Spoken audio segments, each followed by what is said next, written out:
लूंगा, प्लीज सभी फोकस रहेंगे। विकसित भारत यूथ पार्लियामेंट, एक टर्म आया है विकसित भारत। विकसित भारत युवाओं से रिलेटेड कैसे है?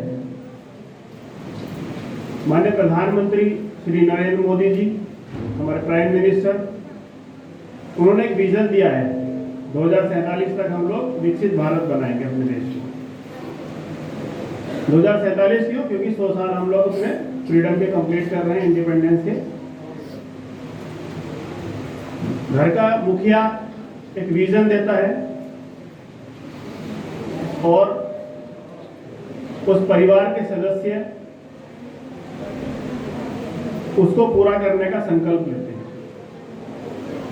हमारे मुखिया ने हमें विकसित भारत का एक विजन दिया है, लेकिन हमारी भागीदारी क्या है?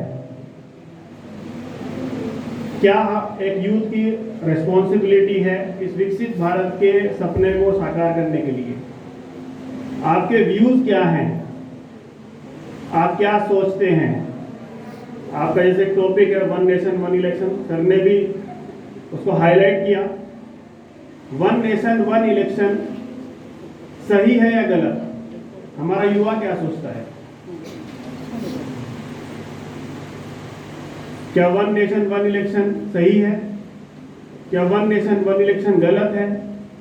युवाओं की सोच इस कार्यक्रम के माध्यम से युवा कार्यक्रम एवं खेल मंत्रालय तक जाएगी और ये सभी जो आप कार्यक्रम में भाग ले रहे हैं, जो स्पीचेस आप दे रहे हैं, जो सिनॉप्सिस आप सबमिट कर रहे हैं, ये सभी जो है ऊपर लेवल तक पीएमओ ऑफिस में भी हमारा रिपोर्टिंग होता है। तो आप इसको सिर्फ एक डिबेट कंपटीशन की तरह से नहीं ले सकते कि अब आप विनर बनने आए हैं, एक प्राइज मनी जीतने आए हैं। आप इस सोच के साथ इस कार्यक्रम में भाग नहीं ले सकते।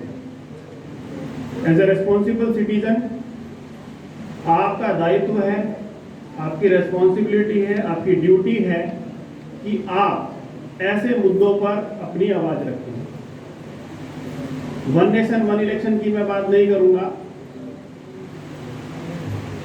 मैं एक केस स्टडी, मेरा पर्सनल एक्सपीरियंस आपके साथ शेयर करूंगा कि एक युवा अगर चाहे तो बहुत कुछ कर सकता है। किस तरह से? आज जितने भी स्टूडेंट्स यहाँ पर पढ़ रहे हैं, जितना मैं समझ सकता हूँ 90% बच्चे नौकरी की तलाश में हैं कि नौकरी करनी है, जॉब सीकर्स।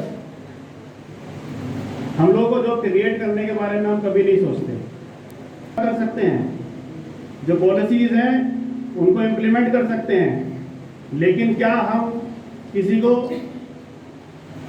एम्प्लॉयमेंट दे सकते हैं? नहीं दे सकते। लेकिन एक बिजनेसमैन एम्प्लॉयमेंट दे सकता है। मैं पर्सनल एक्सपीरियंस की बात कर रहा था। मुझे लगता है मंच सही है। मेरी सखी बहन है, मेरी बड़ी बहन है, और मैं प्राउड फील करता हूँ कि मेरी बहन एक एग्जाम्पल है यूथ के लिए।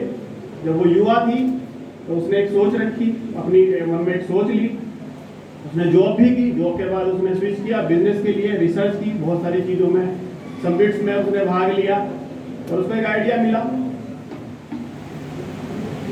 हम जॉब कर रहे हैं, मेरी सैलरी 1 लाख 1.5 लाख हो सकती है, सर की भी इतनी हो सकती है, लेकिन बिजनेसमैन आप समझ सकते हैं पर मंथ 3 करोड़ रुपीज और बढ़ने पे है। तो ये है एक उसकी टीम है, मेरी सिस्टर की एक टीम है, 50 एम्प्लॉयज उसके साथ काम करते हैं। तो इस सोच के साथ हम आगे नहीं बढ़ रहे हैं, तो हम विकसित भारत की तरफ नहीं बढ़ रहे। आप अपने लिए जॉब कर लेंगे, अपना डेवलपमेंट कर लेंगे, लेकिन आपको सोचना होगा कि आप देश के लिए क्या कंट्रीब्यूट कर रहे हैं। सबको तो जॉब नहीं मिल सकती ना। 140 करोड़ आबादी वाला देश है, 140 करोड़ नौकरियां कहां से आएंगी? तब आएंगी जब आप सब लोग बिजनेस के बारे में सोचेंगे।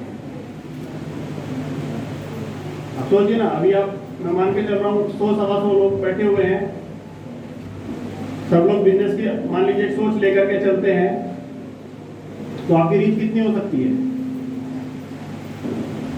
तो एक जॉब, हम जॉब कर रहे हैं, मैं उसको क्रिटिसाइज नहीं कर रहा हूँ, जिसको जॉब मिले बहुत अच्छा है, लेकिन विकसित भारत का लक्ष्य इस तरह से नहीं है। एम्प्लॉयमेंट बहुत बड़ा एक तरह से फैक्टर है विकसित भारत के लिए।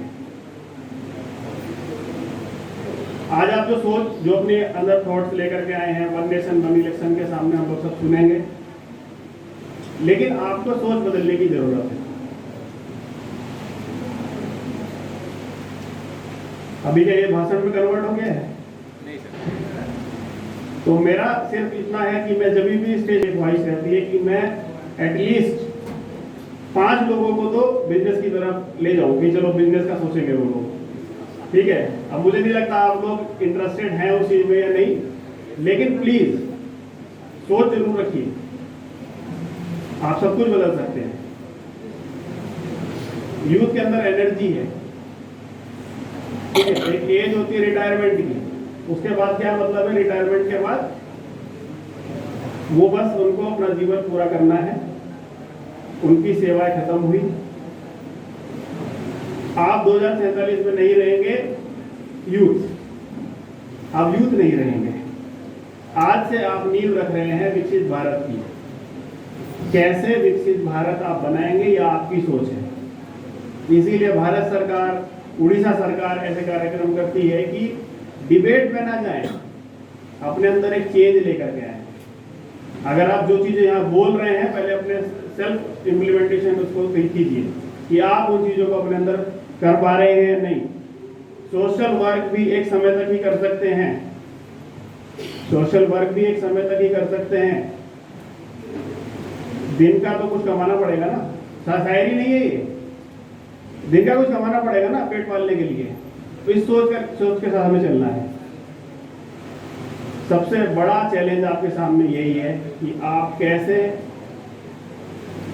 अर्निंग करते हैं। तो आज ही से सोचना शुरू कीजिए, ठीक है। विकसित भारत के ऊपर और हमारे गेस्ट हैं वो बोलेंगे। मुझे एक मैसेज देना था, मुझे लगा कि मुझे देना चाहिए आपको, तो मैंने दिया। Thank you so much. पूरे प्रोग्राम में प्लीज डिसिप्लिन बना करके रखिए। धन्यवाद।